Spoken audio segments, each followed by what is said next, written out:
Assalamualaikum warahmatullahi wabarakatuh.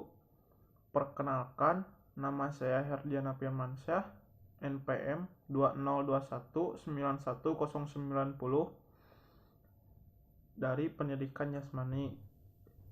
Pada kesempatan ini, saya akan menyimpulkan materi yang sudah di-share di grup WA tentang pendidikan jasmani dan pendidikan olahraga. Kesimpulan yang dapat saya ambil dari materi kali ini yaitu secara umum manfaat pendidikan jasmani dan olahraga di sekolah yaitu untuk memenuhi kebutuhan anak akan gerak, mengenal anak pada lingkungan dan potensi dirinya, menyalurkan energi yang berlebih, serta merupakan proses pendidikan secara serempak baik fisik, mental maupun emosional. Adapun peran penting pendidikan jasmani dan pendidikan olahraga yaitu untuk mengembangkan kepribadian individunya.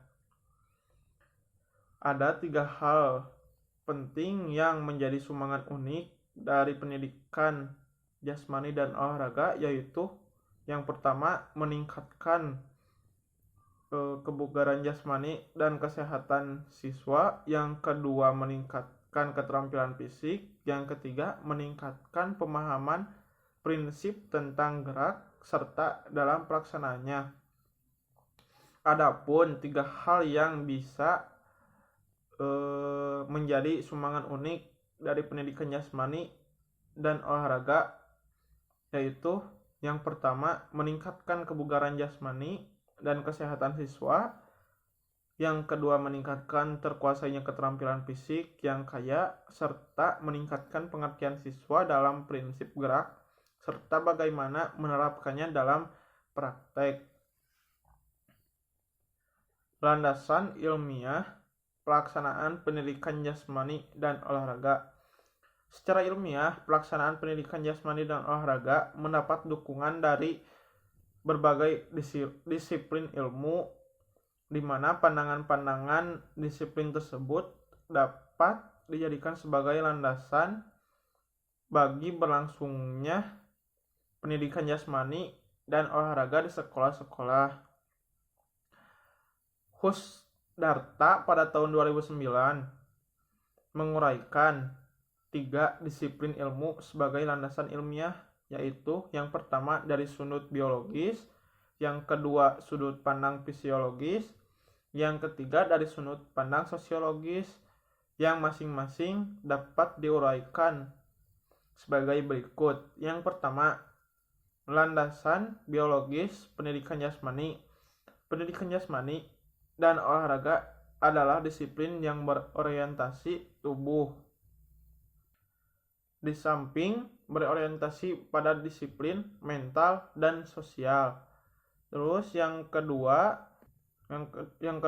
landasan fisiologis pendidikan jasmani. Pendidikan jasmani dan olahraga melibatkan interaksi antara guru dengan anak serta anak dengan anak. Terus yang ketiga landasan sosiologis pendidikan jasmani. Pendidikan jasmani dan olahraga adalah sebuah wahana yang sangat baik untuk proses sosialisasi.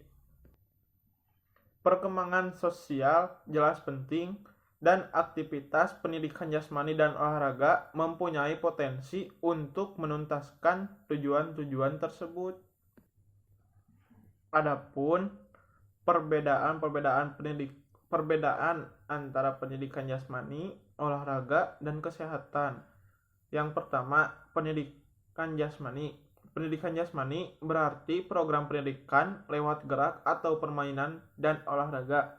Di dalamnya terkandung arti bahwa gerakan, permainan, atau cabang olahraga tersebut yang dipilih hanyalah untuk mendidik fokusnya pada keterampilan fisik, keterampilan anak.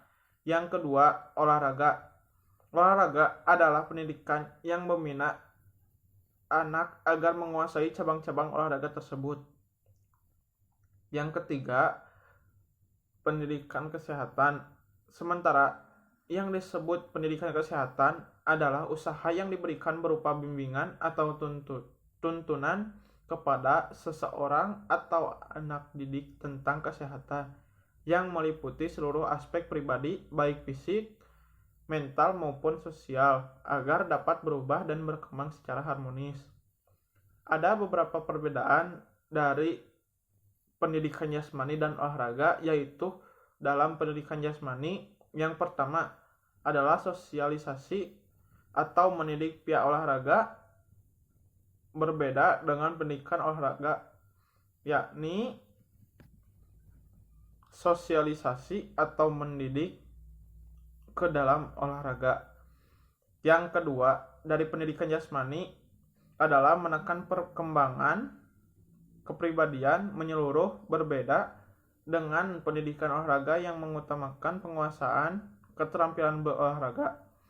Lalu yang ketiga dalam pendidikan jasmani adalah menekankan penguasaan keterampilan dasar, berbeda dengan pendidikan olahraga, yakni menekankan penguasaan teknik dasar.